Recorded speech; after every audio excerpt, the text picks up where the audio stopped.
सारे साथी ज़ौक़ और शौक़ के साथ बुलंद आवाज़ से दुरूद पाक पढ़ लें। अल्लाहुम्मा सल्लि अला मुहम्मद व अला आलि मुहम्मद कमा सल्लैता अला इब्राहीम व अला आलि इब्राहीम इन्नका हमीदुम मजीद। अल्लाहुम्मा बारिक अला मुहम्मद व अला आलि मुहम्मद कमा बारकता अला इब्राहीम व अला आलि इब्राहीम इन्नका हमीदुम मजीद।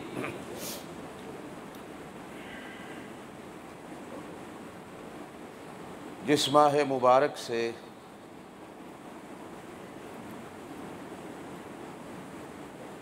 हमारी ज़िंदगी की गाड़ी गुज़र रही है,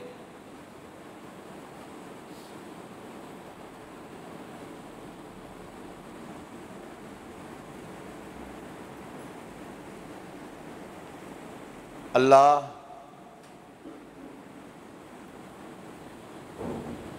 इस महीने की रहमतों का हम सबको ज़्यादा से ज़्यादा हिस्सा नसीब फरमाएं।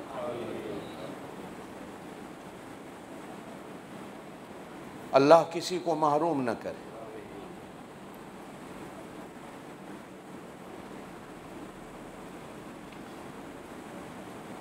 बुजुर्गान दीन ने लिखा है कि ये माह मुबारक हज़रत यूसुफ़ अलैहिस्सलातु वस्सलाम की तरह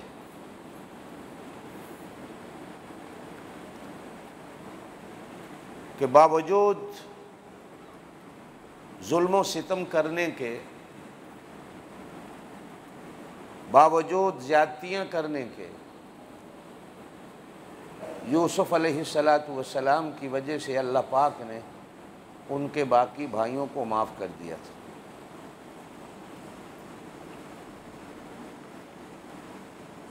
इस माह मुबारक के सदक़े और इसकी वजह से अल्लाह हमारे बाकी महीनों के भी गुनाहों को माफ़ कर देता।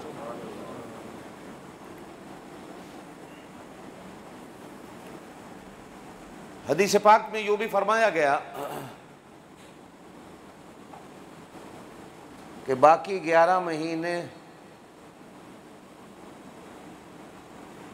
तुम अल्लाह की रहमत को तलाश करते हो,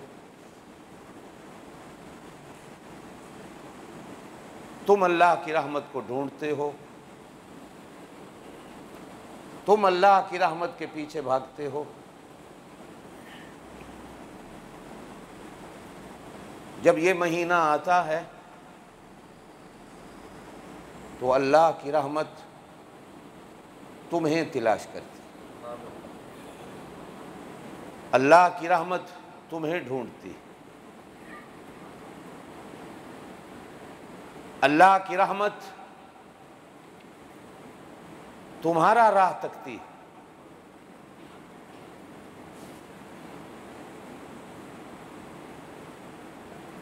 बल्कि मैं अगर यूं कहूं तो बात गलत नहीं होगी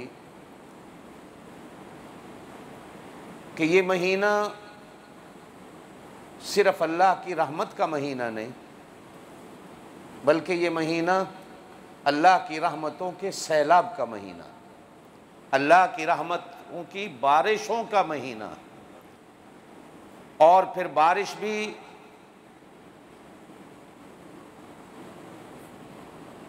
सिर्फ फुआर नहीं बरसती,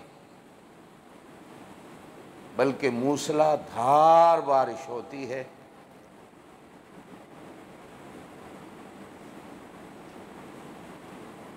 कि जो बारिश सिर्फ तिनकों को नहीं बहा के ले जाती, बल्कि पत्थरों को भी बहा के ले जाती। आपने देखा होगा जब सैलाब आता है तो वो हर चीज को बहा के ले जाता।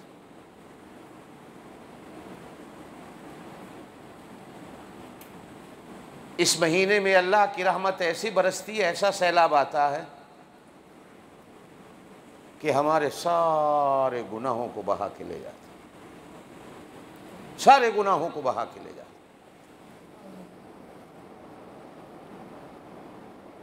सदके जाऊं अपने पाक नबी सल्लल्लाहु अलैहि वसल्लम पर, आपके इस इरशाद पर। सारे जोर से कह दें सल्लल्लाहु अलैहि वसल्लम। ये हमें जो कुछ मिला है आप ही के सदके मिला है। फरमाया कि पहले 10 दिन इसके रहमत के होते, दूसरे 10 दिन इसके मगफिरत और बख्शिश के होते,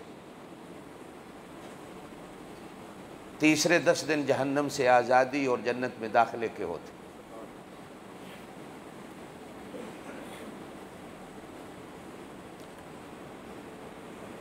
अल्लाह की रहमत बड़ी अजीब शय है।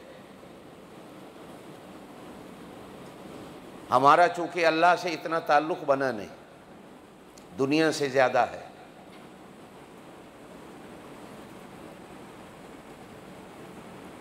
अल्लाह की रहमत बंदे को बख्शने के बहाने ढूंढती।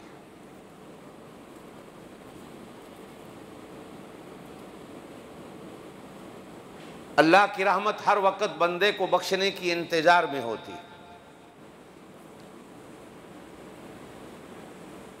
किताबों में बुजुर्गों ने लिखा है, शाम के वक़्त माँ अपने बच्चे की इतनी अपने घर में मुंतज़िर नहीं होती जितनी अल्लाह की रहमत गुनहगार बंदे की मुंतज़िर होती है, कब आए मैं इसको बख्श दूं।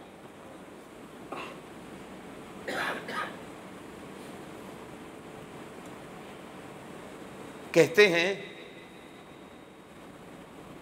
कि खातून जुबैदा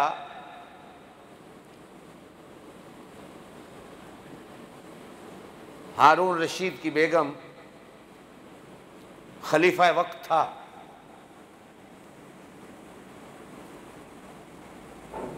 ये वो खातून है कि जिसने हाजियों के लिए उस जमाने में पानी की नहर मक्के तक पहुंचाई कि जब आज की तरह वसाइल भी नहीं थे। आज वसाइल के होने के बावजूद भी कहीं कहीं पानी नहीं पहुंचता, बिजली नहीं पहुंचती, इंसान नहीं पहुंच पाता। जब ये वसाइल भी नहीं थे तो उस खातून ने हाजियों के लिए मक्के तक पानी की नहर पहुंचाई।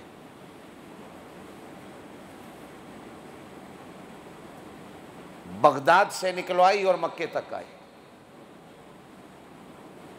सैकड़ों मील का सफर, पहाड़ों से रेगिस्तानों से सफर करती हुई ये नहर मक्के तक आई।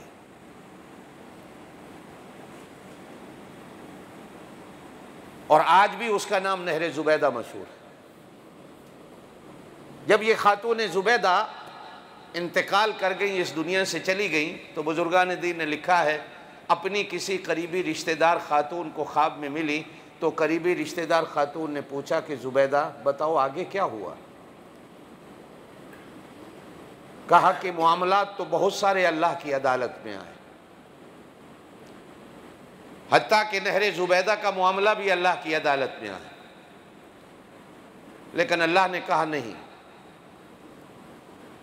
ये नहर तूने अपने जेब के पैसे से नहीं बनवाई थी, ये तो ख़जाने का पैसा था और ख़जाने में सारी कौम का पैसा होता, लिहाजा इस पर भी तेरी बख्शिश हम नहीं करते। तो ढूंढते ढूंढते अल्लाह पाक ने फरमाया कि तेरा एक छोटा सा अमल मेरे ख़जाने में है, उसी पे तेरी बख्शिश कर देता। तो मैं बड़ी हैरान हुई कि कौन सा ऐसा मेरा छोटा सा अमल है। तो अल्लाह पाक ने फरमाया कि फ़लाँ दिन तू अपने महल में अपनी सहेलियों के साथ बागीचे में बैठी फूलों की खुशबू ले रही थी और तेरे सर से चादर सिरक गई और तू नंगे सर हो गई। थोड़ी देर के बाद मस्जिद के मीनार से अल्लाहु अकबर की सदा बुलंद हुई। अजान कहने वाले ने अजान कह दी तो तूने मेरे नाम के अदब में अपने सर पे चादर रख ली, तूने हमारे नाम का अदब किया। आज हम तेरी उस नेकी को देखते हुए तुझे बख्श देते, और उस एक छोटी सी नेकी के बायस अल्लाह ने मेरी बख्शिश फरमा दी। मेरे दोस्तों, ये देखने में कोई इतना बड़ा अमल नहीं है। हदीस में फरमाया गया कि 99 आदमियों का कातिल, और आप जानते हैं कि कातिल की कभी बख्शिश नहीं होती, अल्लाह के खजाने में उसकी बख्शिश है ही नहीं जब तक के कत्ल होने वाले के वारिस उसे माफ नहीं करते। और 5वें सिपारे में तो कुरान ने खुल के कहा, वमन यक्तुल मोमिनन, जिसने मोमिन को कत्ल किया मुतअम्मिदन, जानबूझकर, फजज़ाउहु जहन्नम, उसका बदला जहन्नम, खालिदन फीहा, हमेशा जहन्नम में रहेगा। वग़ज़िबल्लाहु अलैहि, अल्लाह का उस पर गज़ब नाजिल होता रहेगा। व लानहु, अल्लाह की उस पर लानत होती रहेगी। व अद्दलहु अज़ाबन अज़ीमा, और उसके लिए जहन्नम में बहुत दर्दनाक अज़ाब। इतनी सजाएं कातिल के लिए कुरान बयान करता है। लेकिन 99 आदमी का कातिल, दिल में सोच आती है कि क्या मेरी भी बख्शिश होगी, मैं भी बख्शा जाऊंगा। तो हुजूर सल्लल्लाहु अलैहि वसल्लम ने फरमाया, किसी अल्लाह वाले का सुनकर उसके पास जाता है कि मुझे तौबा का तरीक़ा बताओ, माफ़ी का तरीक़ा बताओ कि मेरी बख्शिश हो जाए। तो आलिम से पूछने गया तो आलिम ने कहा, तेरी बख्शिश कभी नहीं हो सकती, इसलिए कि तूने 99 आदमी को कत्ल किया है। तो जलाल और गुस्से में आया, उस आलिम को भी कत्ल करके कहने लगा, चलो सेंचुरी तो पूरी कर लूँ, बख्शिश तो होनी नहीं। 100 कत्ल कर दिया। फिर कुछ दिन गुजरे तो दिल में ख्याल आया, मेरी भी बख्शिश होगी, अब मैं 100 आदमियों को कत्ल कर बैठा। फिर कहीं सुना कि कोई अल्लाह वाला है, उससे मसला पूछने जाऊं कि मेरी तौबा का कोई तरीका और रास्ता बताया जाए कि अल्लाह मेरे इस गुनाह को माफ़ कर दे। तो कहते हैं, चलता चलता चलता पैदल उस तौबा की जुस्तजू में, माफ़ी की तलाश में, जब उस अल्लाह वाले की बस्ती के किनारे पे पहुंचा तो इज़राइल आए और उसकी जान ले ली और उसको मौत के हवाले कर दिया।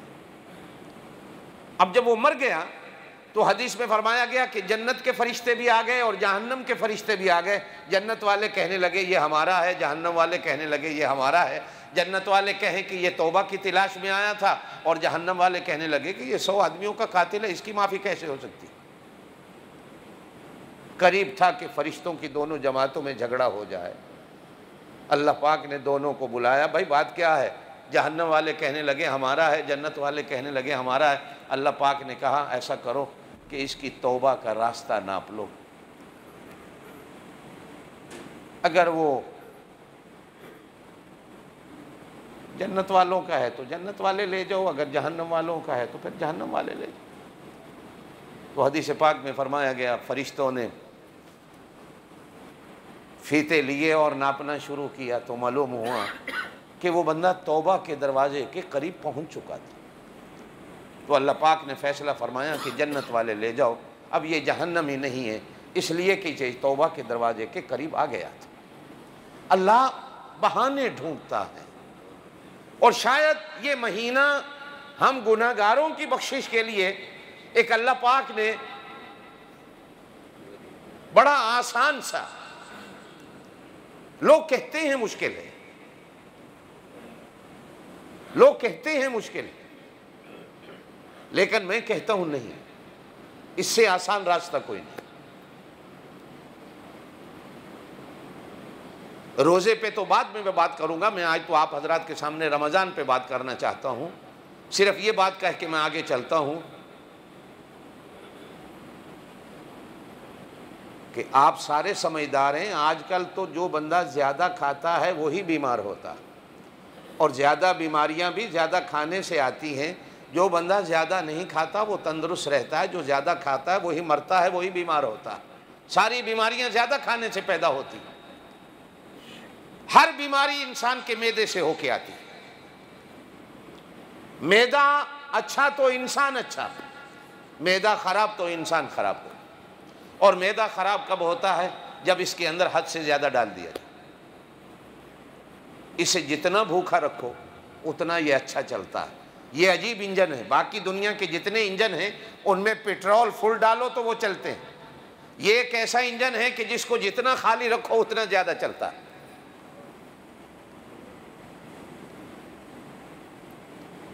और लतीफ़े की और हंसने की भी बात है कि जिसने अपने घोड़े और कुत्ते को जितवाना हो दौड़ में, वो जितना भूखा रखता है वो उतना ही ज़्यादा जीतता है। जिस घोड़े को आप पेट भर के खिला देंगे वो कभी नहीं जीत सकता। अल्लाह की रहमत को भी अगर तुमने जीतना है, इंसानों, अगर तुमने अल्लाह की रहमत को जीतना है तो सदके जाऊं, उसने यूं नहीं कहा कि सारा साल भूखे रहो। उसने कहा कोई बात नहीं, 11 महीने खाते पीते रहो। खिलाएंगे इस महीने भी हम तुम्हें, पहले से भी ज्यादा खिलाएंगे। जो चीजें 11 महीने तुम्हारे दस्तरखान पे नहीं आती, इस महीने वो चीजें भी दस्तरखान पे आएंगी। लेकिन हम रहमत इतनी डाल देंगे कि बाकी 11 महीने में अगर 2 चपातियों से तुम्हारा पेट भरता है तो इस महीने में 1 चपाती से तुम्हारा पेट भर देगा। तजर्बा करके देख लो। आप लाख कोशिश कहें, दिन को सोचते रहें कि आज रात को मैं ये खाऊंगा, मैं ये खाऊंगा, इफ्तारी में ये खाऊंगा और सहरी में 4 पराठे खा जाऊंगा। मिंबर पे बैठा हूं, झूठ नहीं, ना आप इफ्तारी में खा सकते हैं ना आप सहरी में खा सकते हैं। इसी का नाम बरकत होता है।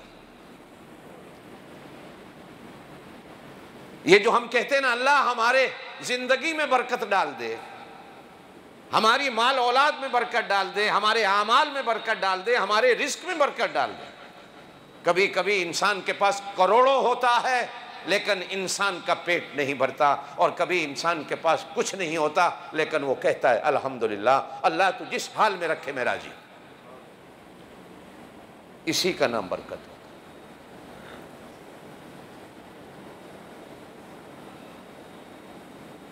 वहशी ने हजरत हमजा को शहीद किया था मैदान उहद में,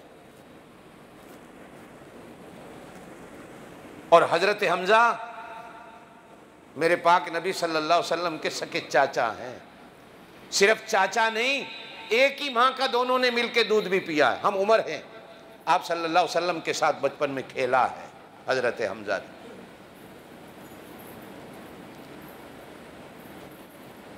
मैदान जिहाद में मारने वाले का नाम वहशी है, जिसने ऐसा ताक के खंजर मारा कि मसाने को चीर के रख दिया। फिर दुश्मन औरतों के कहने पर इसी ने हजरत हमजा के टुकड़े किए, 70 टुकड़े मैदान में करके रख दिए।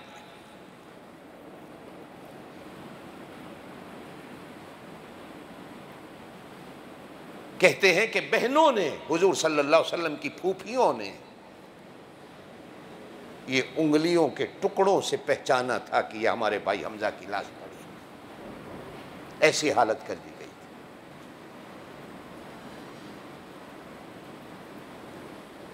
यही वहशी मुसलमान होता फतेह मक्के के दिन। आप सल्लल्लाहु अलैहि वसल्लम को किसी ने बताया वो वहशी खड़ा है जिसने हजरत हमजा को शहीद किया था। आप सल्लल्लाहु अलैहि वसल्लम ने फरमाया इधर आओ, तुम ही वैसी हो, तुम इन्हें मेरे चाचा को कत्ल किया। कहा कि जी मैं ही हूं। कहा जाओ हमने तुम्हें माफ कर दिया।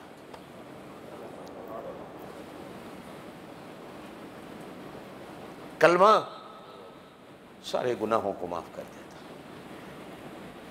लेकिन इतनी बात कह देता हूं कि मेरे सामने ज्यादा नहीं आना।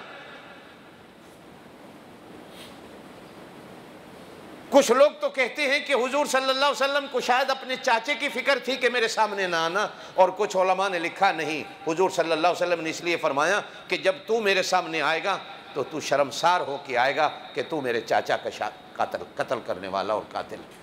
हो सकता है तेरी नज़रें शर्म से न उठ सकें, और मैं दुनिया में लोगों को इतना शर्मसार करने नहीं आया कि मेरे सामने किसी के नज़र न उठ सके। जाओ हमने तुम्हें माफ़ कर दिया।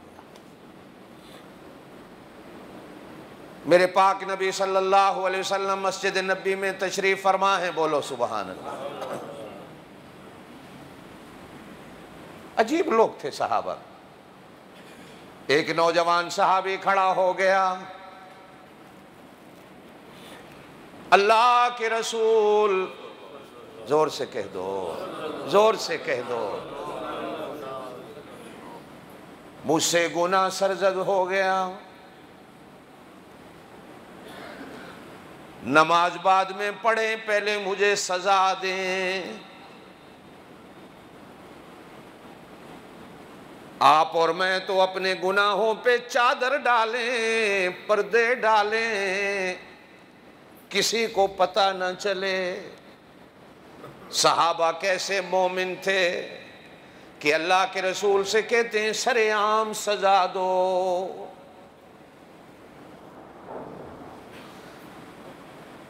और कभी कभी सहाबा पे तबर्रा करने वाले लोग कहते हैं कि देखो साहब, सहाबा गुनाह करते रहे, अल्लाह की कसम है हांगकांग वालों, अगर गुनाह करके नबी के सामने आकर गुनाह का इकरार न करते तो इस्लाम की सजाएं तुम्हें कौन बताता और कौन सिखाता। और इस्लाम की सजा सजा नहीं, वो तो रहमत होती। मां मारे उसमें सजा होती, बोलो तो सही। मां मारती है, सजा होती है।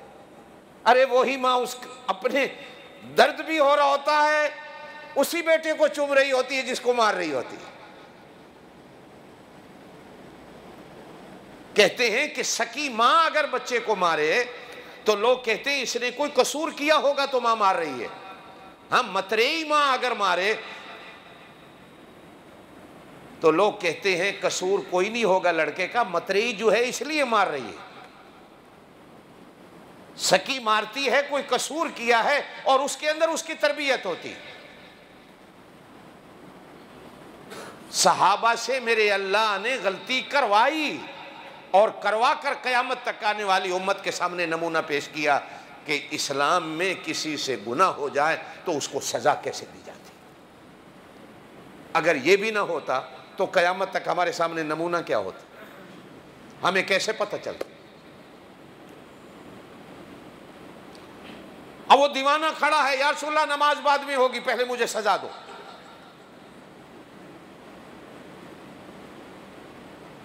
आप सल्लल्लाहु अलैहि वसल्लम ने फरमाया उधर होके बैठ जाओ। बैठ गया, फिर खड़ा हो।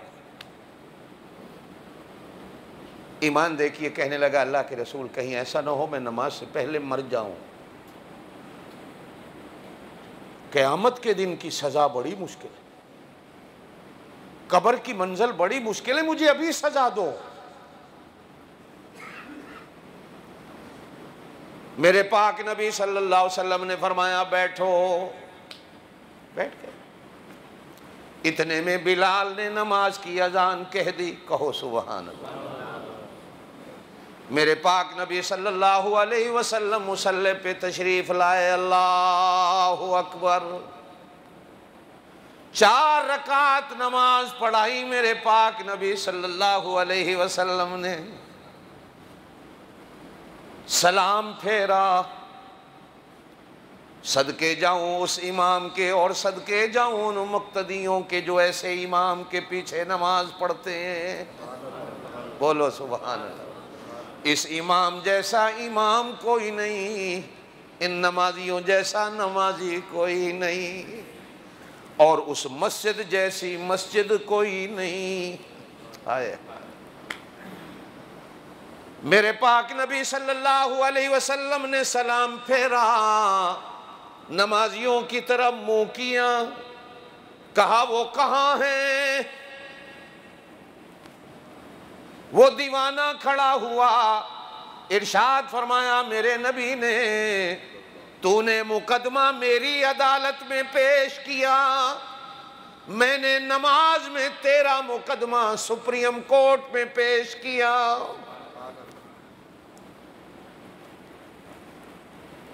और जैसे ही मैंने सलाम फेरा, सुप्रीम कोर्ट से जिब्रील अमीन आया, वो दरवाजे पे खड़ा है, और जिब्रील कहता है अल्लाह कहते हैं मैंने इस दीवाने को माफ कर दिया। अल्लाह कहते हैं माफ।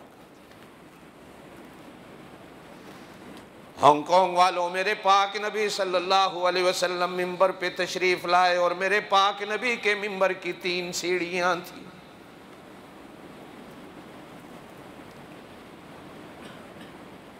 पहली सीढ़ी पे मेरे पाक नबी ने कदम रखा, कहा आमीन। दूसरी सीढ़ी पे कदम रखा, फरमाया आमीन।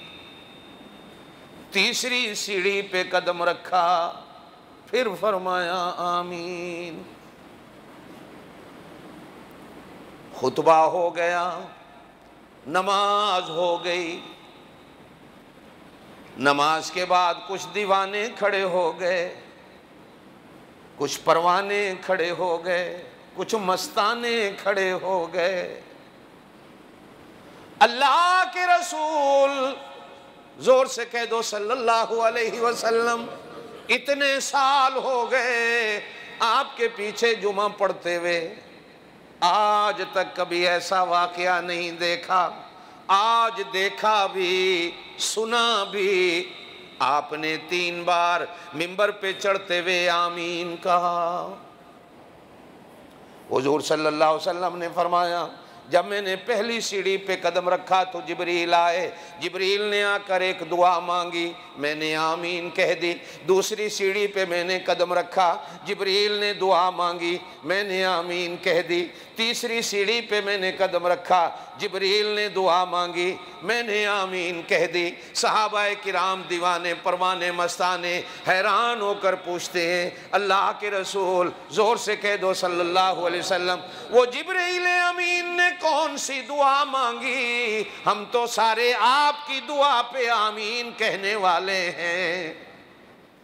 सारी दुनिया आपकी दुआ पे आमीन कहे, सारी दुनिया अपने इमाम की दुआ पे आमीन कहे, सारी दुनिया अपने पीरो मुर्शिद की दुआ पे आमीन कहे, सारी दुनिया अपने माँ बाप की दुआ पे आमीन कहे। हम सारे आपकी दुआ पे आमीन कहने वाले हैं। कौन सी दुआएं थी जो जिब्रील ने कही और आपने आमीन कह दी? हुजूर सल्लल्लाहु अलैहि वसल्लम ने फरमाया, हांगकांग वालों, ओ मेरे दीवानों, ओ मेरे परवानों, ओ मेरे मस्तानों, जब मैंने पहली सीढ़ी पे कदम रखा, जिब्रील कहने लगे बदबख्त है वो बंदा, लानत हो उस बंदे पर, अल्लाह की भी, अल्लाह के सारे फरिश्तों की भी, जमीन पे अल्लाह की हर मखलूक की लानत हो उस बंदे पर जिसने अपनी जिंदगी में अपने माँ बाप को पाया हो और माँ बाप की खिदमत करके अल्लाह से जन्नत ना लेता हो।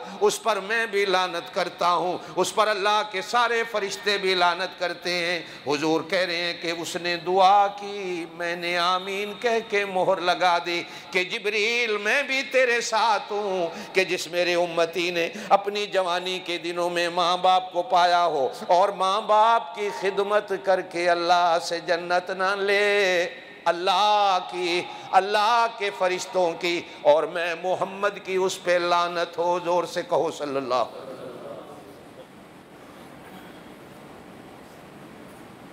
हांगकांग वालों, अल्लाह की कसम खा के कहता हूँ, किसी दरख्त की छाँव इतनी मीठी नहीं होती जितने बूढ़े माँ बाप के साए में अल्लाह ने मिठास रखी है। किसी एयर कंडीशन में आपको इतनी आराम की नींद नहीं आ सकती जितनी मीठी नींद तुम्हें अपनी मां की गोद में आ सकती है। बल्कि एयर कंडीशनों में जितना सोवोगे उतना जोड़ों में दर्द पैदा होते जाएंगे, और जितना माँ की गोद में सर रख के सोओगे अल्लाह तुम्हें उतनी सेहत और तंदुरुस्तियाँ देता चला जाएगा। पूछने वाला पूछता है अल्लाह के रसूल से, या रसूल अल्लाह, या रसूल अल्लाह, मेरे दोनों माँ बाप घर में जिंदा हैं, मैं सबसे ज़्यादा किसकी खिदमत करूं? अल्लाह के रसूल ने फरमाया अपनी अम्मा की। फिर पूछने वाला पूछता है अल्लाह के रसूल फिर किसकी करूं? अल्लाह के रसूल ने फरमाया अपनी अम्मा की। फिर पूछने वाला पूछता है फिर किसकी करूं? आमना के लाल कहते हैं फिर अम्मा की कर। चौथी बार पूछने वाला पूछता है अल्लाह के रसूल फिर किसकी करूं? अब अल्लाह के रसूल कहते हैं अपने अब्बा की कर। एक आदमी आता है अल्लाह के रसूल के पास, या रसूल अल्लाह, मैंने अपनी अम्मा को कंधों पे उठाया, मैंने अपनी अम्मा को कंधों पे उठाकर बैतुल्लाह का तवाफ़ कराया, मैंने अपनी अम्मा को कंधे पे उठाकर सफ़ा मरवा की दौड़ लगाई, मैंने अपनी अम्मा को उठाकर मुज़दलिफ़ा बिना और अरफ़ात की सैर कराई, उसे हज कराया। अल्लाह के रसूल मैंने अपनी माँ की खिदमत कर ली। अल्लाह के रसूल ने फरमाया नहीं, वो 9 महीने जो तुझे अपने पेट में लेके चलती रही और धक्के खाती रही, दर्दें उठाती रही, तकलीफें बर्दाश्त करती रही, ये एक धक्के और दर्द और तकलीफ का भी बदला नहीं हो सकता। हांगकांग वालों, अल्लाह के रसूल ने फरमाया मैंने पहली सीढ़ी पे कदम रखा तो जिब्रील आकर कहने लगे कि जिसने माँ बाप ज़िंदगी में पाए हो और वो माँ बाप की खिदमत करके अल्लाह से जन्नत न लेता हो, अल्लाह उस पर लानत करते हैं, अल्लाह के फरिश्ते भी लानत करते हैं, मैं जिब्रील भी लानत करता हूँ। हुजूर कहते हैं मैंने आमीन कहकर कह दिया कि मैं भी लानत करता हूँ। हुजूर फरमाते मैंने दूसरी सीढ़ी पे कदम रखा तो जिब्रील ने दुआ की कि जिस बंदे के सामने आपका नाम लिया जाए और वो आप पर दरूद ना पढ़े, आप पर दरूद ना पढ़े, अल्लाह उस पर लानत करते हैं, अल्लाह के फरिश्ते भी लानत करते हैं, मैं जिब्रील भी लानत करता हूँ। हुजूर फरमाते हैं मैंने आमीन कह दी जिब्रील की दुआ सुनकर कि मैं भी उस पे लानत करता हूँ। पढ़ लो दुरूद शरीफ पढ़ लो, जोर से पढ़ लो, ये पीछे वाले भी पढ़ लो भाई, जोर से पढ़ लो।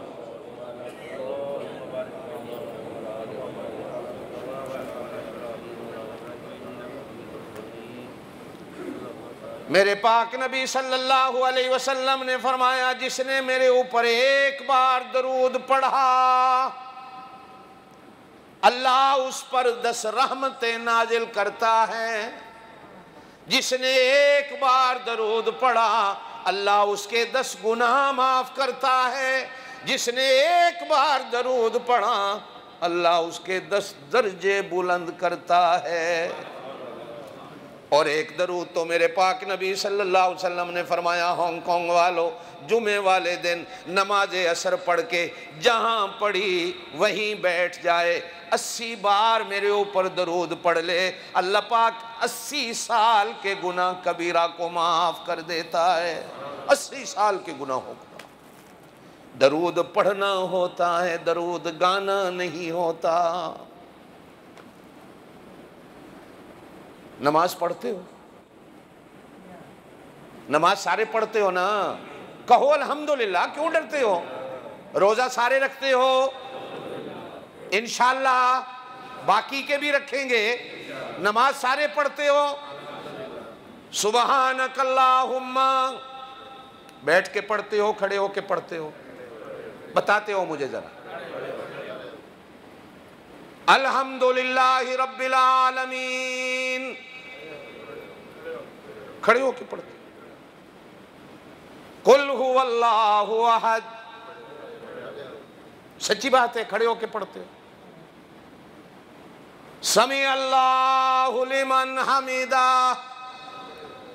खड़े होके पढ़ते।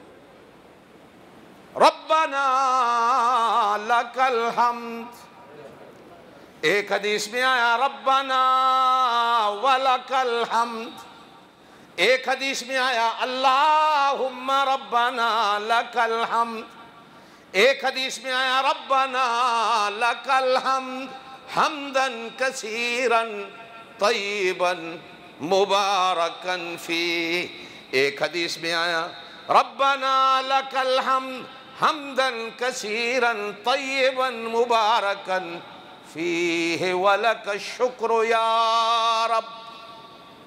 ये सारी चीजें हम चूंकि थोड़े नमाजी हैं, पढ़े लिखे नहीं, छोटे नमाजी हैं, कभी कभी के नमाजी हैं, छोटी छोटी दुआएं याद कर सकते हैं, ज्यादा नहीं। इसलिए हमें कहा गया इतना ही कह लो, रब्बना लकल हम्द। बड़े नमाजी बड़ी दुआएं पढ़ें, वड्डे नमाजी वड्डी दुआएं याद करें। मेरे पाक नबी कभी अल्लाहु अकबर कह के खड़े होते, सुबहानक अल्लाहुम्मा बाद में पढ़ते, पहले कहते माशाअल्लाह, अल्लाहुम्मा बाइद बैनी व बैन खताया कमा अत्ता बैनल मशरिक़ि वल मग़रिब, अल्लाहुम्मा नक्किनी मिनल खताया कमा युनक्कत सौबुल अब्यज़ु मिनद दनस, अल्लाहुम्मा अग़सिल खताया बिल माइ वस्सल्जि वल बरद। अगर माना करके समझाऊं तो मेरा मौजूद दूसरा हो जाएगा, लेकिन इतना कह दूं अल्लाहुम्मा बाइद बैनी व बैन खताया कमा अत्ता बैनल मशरिक़ि वल मग़रिब। आमना के लाल खड़े होकर कहते हैं, अल्लाह मेरे और गुनाहों के दरमियान में इतना फासला कर दे जितना मशरिक़ और मग़रिब के दरमियान में फासला है। ये मेरे नबी की दुआएं थी। और कभी कहते हैं इन्नी वज्जहतु, हम पहले पढ़ लेते हैं, हुजूर बाद में भी पढ़ते, इन्नी वज्जहतु वजहिया लिल्लज़ी फ़तरस समावाति वल अर्ज़ हनीफ़ा वमा अना मिनल मुशरिकीन। ये खड़े होके पढ़ते हो सारा कुछ, बोलो ना, सच्ची बात है। अल्लाह कहते हैं हांगकांग वालों मेरी तारीफें खड़े होके करो,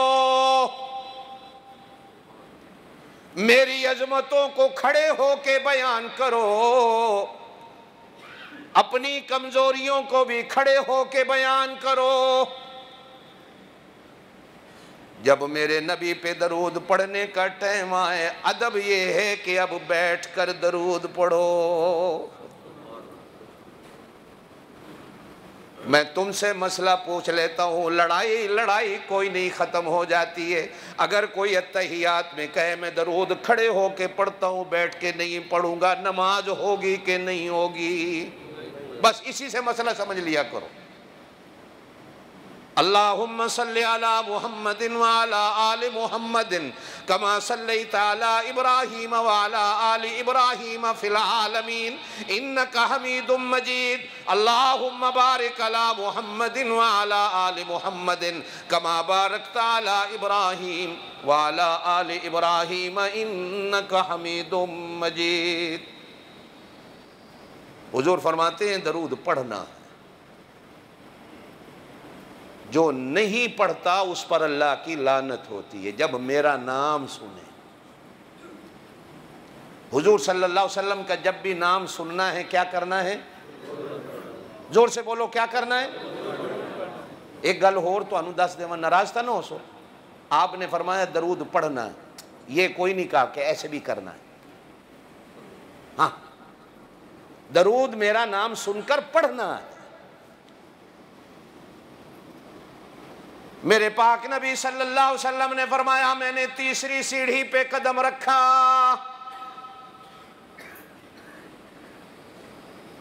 जिब्राइल अमीन ने दुआ मांगी,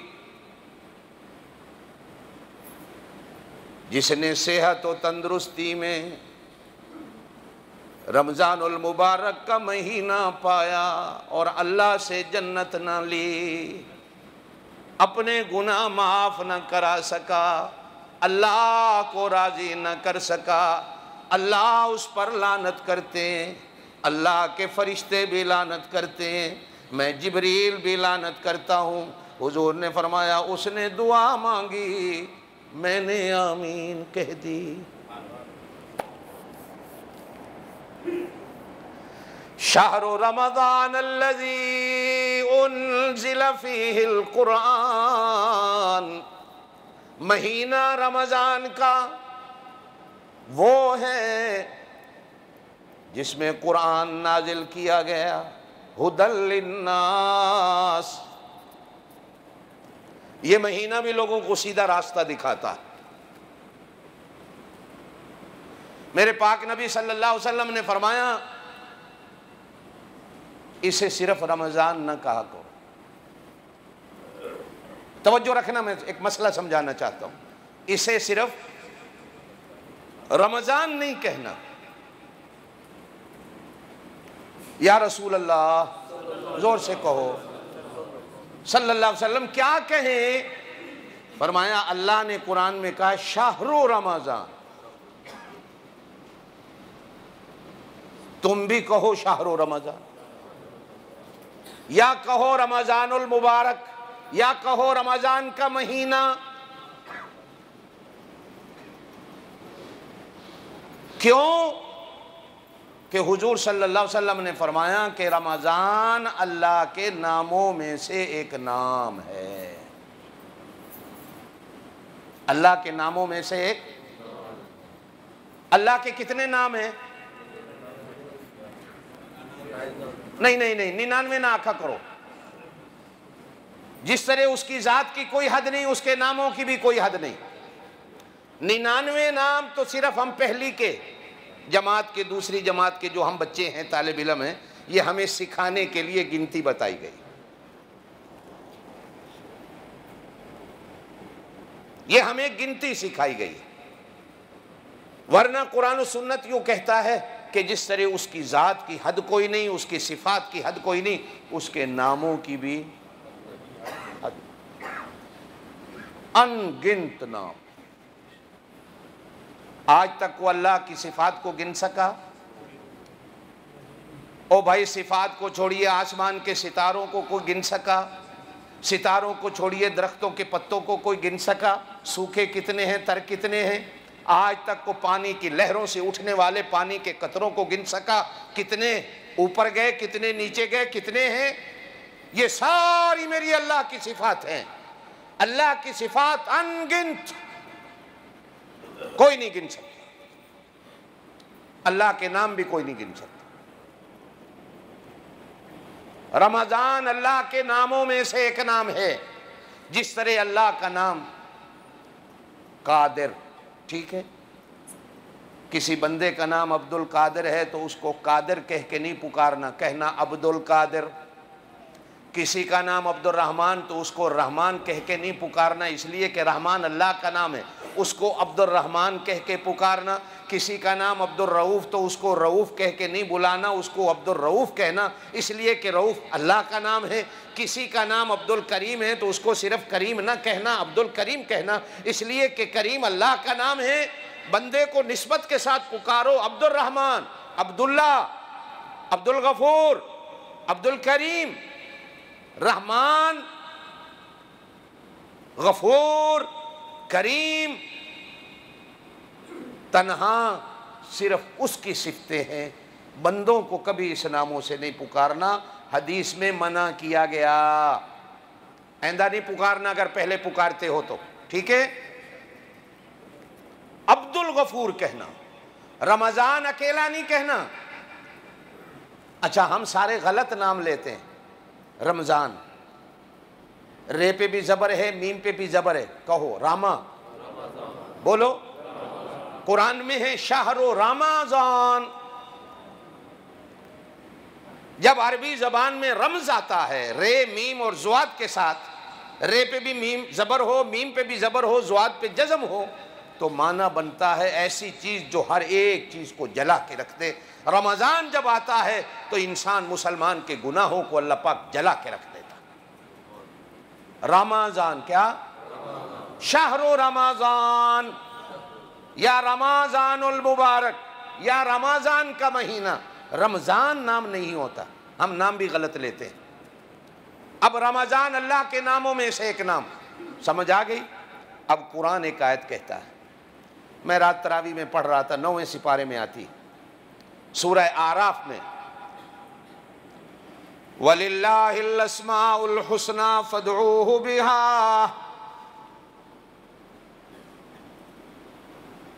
वलिल्लाहिल अस्माउल हुस्ना फदऊहु बिहा। ओ ईमान वालो, ओ हांगकांग में कलमा पढ़ने वालों, जब भी अल्लाह से दुआ करना,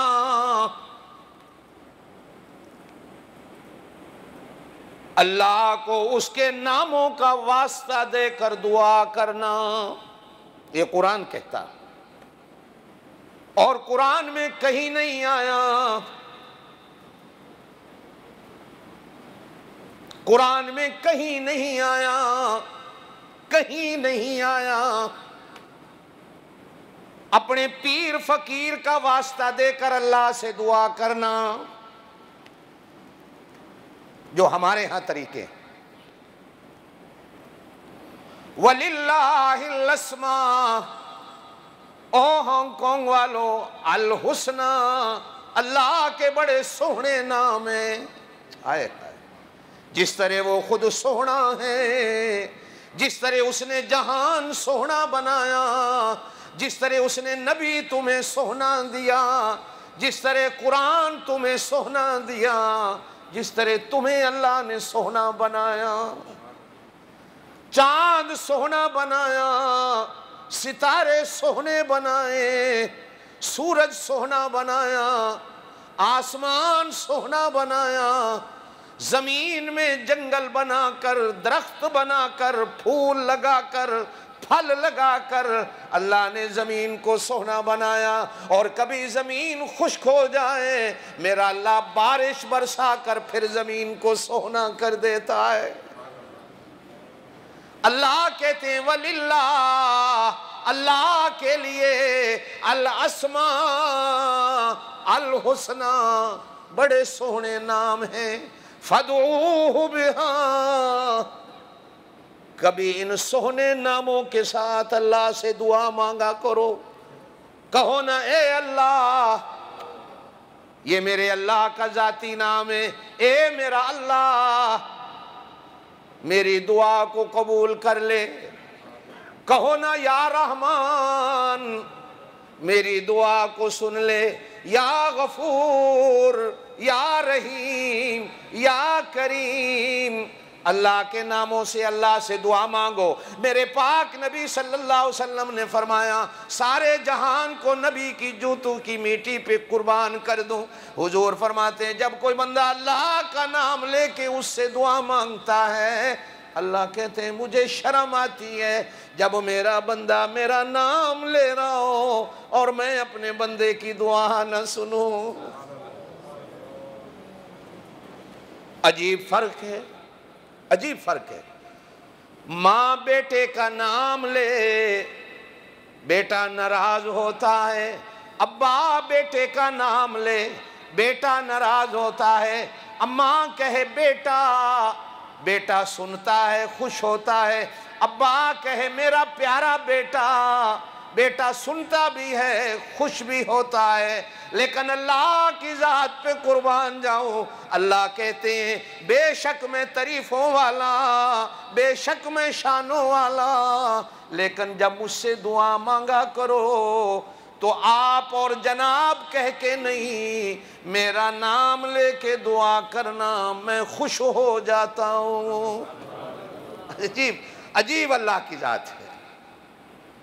फरमाया मेरे नबी को तो आप कहना, मेरे नबी का नाम इज्जत से लेना, मेरे नबी का नाम शान से लेना, एहतराम से लेना, लेकिन जब मेरा नाम लेने की नंबर और बारी आए तो कहना अल्लाह। और बहुत भी ज्यादा तुम्हें दर्द हो, तकलीफ हो, दुखी हो जाओ तो फिर कहना या अल्लाह। ये नहीं कहना ए शहंशाह, ए रब्बुल अरबाब, मेरी दुआ को सुन ले। कहा नहीं कहना अल्लाह। नबियों की दुआ कुरान में पढ़ो, जब भी कोई नबी दुआ करता है कहता रब्बाना रब्बाना रब्बाना रब्बाना। ना कोई छोटे अलकाब, ना बड़े अलकाब, ना आगे ना पीछे, रब्बाना। अल्लाह कहते हैं मैं खुश होता हूँ, वलिल्लाहिल अस्माउल हुस्ना, अल्लाह के बड़े सोने नाम है, फदऊहु बिहा, दुआ मांगा करो अल्लाह के नामों के साथ। अब इस आयत को यहाँ फिट करूँ तो अल्लाह के नामों में से रमज़ान भी मेरे अल्लाह का नाम है। वाह अल्लाह तेरी शान पे कुर्बान जाऊं, जहाँ तूने अपनी इस महीने में हमें सिफ्तें नसीब कर दी, वहाँ इस महीने में अपना नाम भी हमें नसीब कर दिया।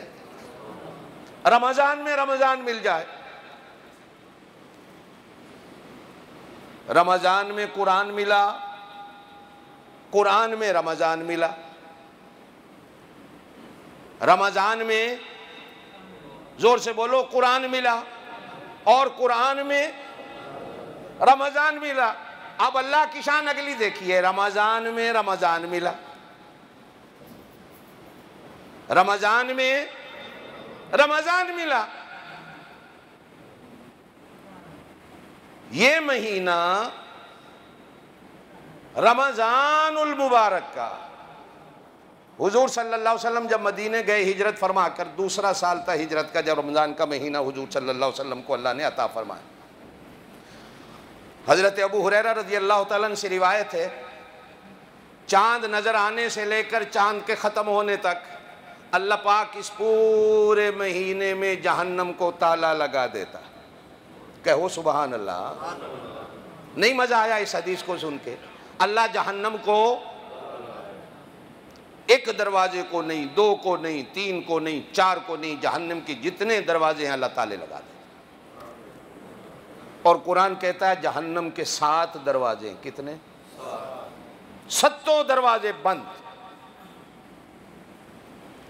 और हजरत अबू हुरैरा कहते हैं हुजूर ने फरमाया अल्लाह जन्नत के सारे दरवाजे खोल देता।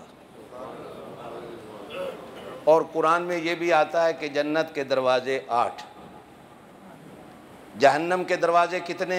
लहा सबअतु अबवाब, कुरान में है। और जन्नत के दरवाजे 8, ये भी कुरान में है। मैं कभी कभी सोचता हूं एक तरफ 7 एक तरफ 8, हालांकि उधर ज्यादा होने चाहिए थे। क्यों भाई? उधर ज्यादा होने चाहिए थे। हाय सदके जाऊं, मेरे अल्लाह ने इधर ज्यादा रखे उधर थोड़े रखे। अल्लाह इधर ज्यादा दाखिल करेगा उधर थोड़े दाखिल करेगा। कहो आमीन, कहो आमीन। अल्लाह इधर ज्यादा भेजेगा, 8 दरवाजे। और मेरे पाक नबी ने फरमाया जानते हो एक दरवाजा कितना बड़ा? ये हांगकांग में रेस में दौड़ने वाले घोड़े, एक घोड़े पे बैठने वाला वो जो रेस लगाता है, क्या कहते हैं जो घोड़े पे बैठता है? क्या? हाँ, इसका तो सबको पता है। अनपढ़ बंदा भी, वो जिस दिन घोड़े होते हैं ना बाहर बैठा लगा रहा हो, तो तुझे क्या पता, अखबार भी जेब में डाली हुई होती, पढ़ना नहीं आता उसे। एक लफ्ज खत भी लिखाना हो तो कारी साहब खत लिख दो। पढ़ा लिखा बंदा ढूंढेगा ये मेरा इमिग्रेशन का फार्म है, फिल कर दो। लेकिन जिस दिन घोड़े लगाने अखबार लेके बगल में दबा के बैठो तो तुझे आते हैं?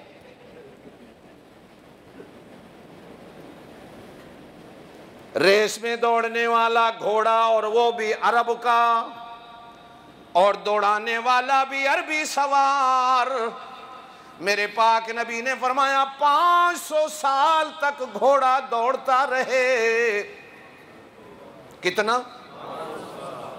जन्नत का एक दरवाजा इतना बड़ा, कहो सुभान अल्लाह, ओ कहो माशाअल्लाह। तुम में से कितने होंगे जो घोड़ों पे बैठ के जन्नत जाएंगे, कितने होंगे जो दौड़ के जन्नत जाएंगे, कितने होंगे जो चल के जन्नत जाएंगे, कितने होंगे। मेरे पाक नबी ने फरमाया जिन जानवरों की कुर्बानियां देते हो वो कुर्बानियों वाले जानवर तुम्हें पीठ पे बिठा कर जन्नत ले जाएंगे।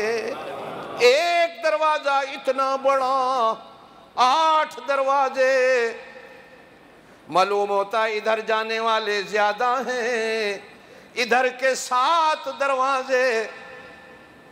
इधर 500 साल की बात की, इधर मेरे पाक नबी ने बात नहीं की। वो दरवाजा कितना बड़ा, कहा 7 होंगे। रमजान का चांद नजर आया, अल्लाह ने फरिश्तों से कहा ताले लगा दो।